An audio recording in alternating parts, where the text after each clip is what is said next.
इतिहास का सबसे बड़ा धोखा 971 में जो योद्धा अपनी वीरता के शिखर पर था, जिसने मोहम्मद गौरी को बुरी तरह से हराया था, ठीक एक साल बाद 1192 में वही योद्धा विदेशी आक्रांता के सामने क्यों हार गया? कैसे सिर्फ 365 दिनों में भारत के सबसे महान राजा पृथ्वीराज चौहान तृतीय की किस्मत पलट गई? दोस्तों, यह सिर्फ एक लड़ाई नहीं थी, यह एक भयानक राजनीतिक भूल थी, एक घमंड की चोट थी, जिसने भारत के इतिहास को हमेशा के लिए बदल दिया। आज मैं आपको तराइन के दूसरे युद्ध के 3 ऐसे गुप्त राज बताऊंगा जो बताते हैं कि पृथ्वीराज में हारने के लिए मजबूर क्यों हुए, जबकि 1191 में उन्हें कोई हरा नहीं सकता था। बने रहिए मेरे साथ, क्योंकि यह कहानी सिर्फ शौर्य की नहीं, बल्कि उस बड़ी गलती की है जो हमें इतिहास से सीखनी चाहिए। नमस्कार दोस्तों, स्वागत है आपका निराज गुर्जर जीके में। 1199 का तराइन का पहला युद्ध, जहां पृथ्वीराज चौहान ने गौरी को भयंकर हार दी थी, वह सिर्फ ट्रेलर था। गौरी ने भागकर जान बचाई और पृथ्वीराज ने एक ऐसी गलती की जिसे इतिहास कभी माफ नहीं कर सकता।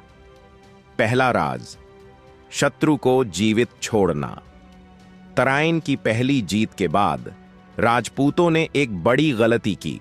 उन्होंने भागते हुए दुश्मन का पीछा नहीं किया। राजपूत युद्ध नीति के अनुसार शरण में आए शत्रु को मारना पाप है, और पृथ्वीराज ने गौरी को सिर्फ बंदी बनाकर छोड़ दिया या उसे भाग जाने दिया। लेकिन गौरी इस नीति को नहीं मानता था। 1 साल तक गौरी ने रात दिन सिर्फ एक ही काम किया, अपनी हार का बदला लेने की तैयारी। जबकि पृथ्वीराज जीत के नशे में चूर थे, गौरी हार की आग में तपकर मजबूत हो रहा था। पृथ्वीराज ने सोचा कि गौरी अब वापस नहीं आएगा। यह उनकी सबसे बड़ी रणनीतिक भूल थी। दूसरा राज, अपनों को नाराज करना। राजपूतों की सबसे बड़ी ताकत थी उनकी एकता, लेकिन तराइन के दूसरे युद्ध से पहले पृथ्वीराज ने अपनी राजनीतिक ताकत खो दी थी। इतिहास का सबसे बड़ा विवादित विषय कन्नौज के राजा जयचंद राठौर से दुश्मनी इसी समय चरम पर थी। पृथ्वीराज ने जयचंद की बेटी संयोगिता का अपहरण कर लिया था, जिससे जयचंद उनका कट्टर दुश्मन बन गया। जयचंद ने इस अपमान का बदला लेने के लिए गौरी को गुप्त रूप से समर्थन दिया, उसे रसद और खुफिया जानकारी दी। जब राष्ट्र पर संकट था, तब राजपूत राजा अपने व्यक्तिगत झगड़ों में उलझे हुए थे। अगर जयचंद और अन्य राजपूत राजा एक साथ आ जाते तो गौरी की सेना कभी जीत नहीं सकती थी। पृथ्वीराज की व्यक्तिगत इच्छाओं ने उन्हें राजनीतिक रूप से कमजोर कर दिया था। तीसरा राज, नींद में किया गया घातक हमला। 1192 में गौरी की सेना वापस आई। पृथ्वीराज ने गौरी को संदेश भेजा कि वह वापस चला जाए। गौरी ने कूटनीति का सहारा लिया। उसने संधि का नाटक किया और कहा कि वह अपने बड़े भाई से पूछकर जवाब देगा। यह सिर्फ समय जीतने के लिए एक चाल थी। तराइन के मैदान में दोनों सेनाएं आमने सामने थीं। राजपूत सेना अपनी परंपरा के अनुसार रात में सो रही थी। उन्हें पूरा भरोसा था कि युद्ध सुबह सूर्योदय के बाद शुरू होगा, लेकिन गौरी ने ठीक यही मौका चुना।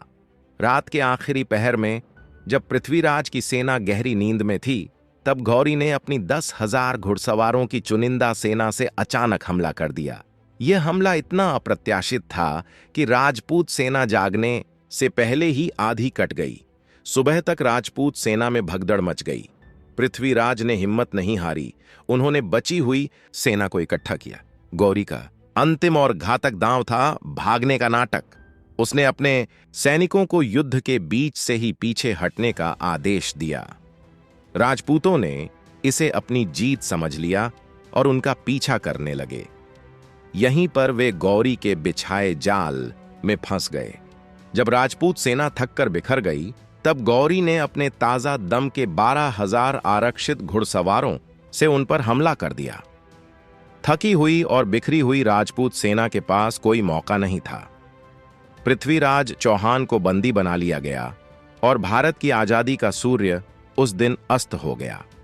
तराइन का दूसरा युद्ध केवल एक लड़ाई का नतीजा नहीं था, यह एक राष्ट्र को सिखाया गया सबक था।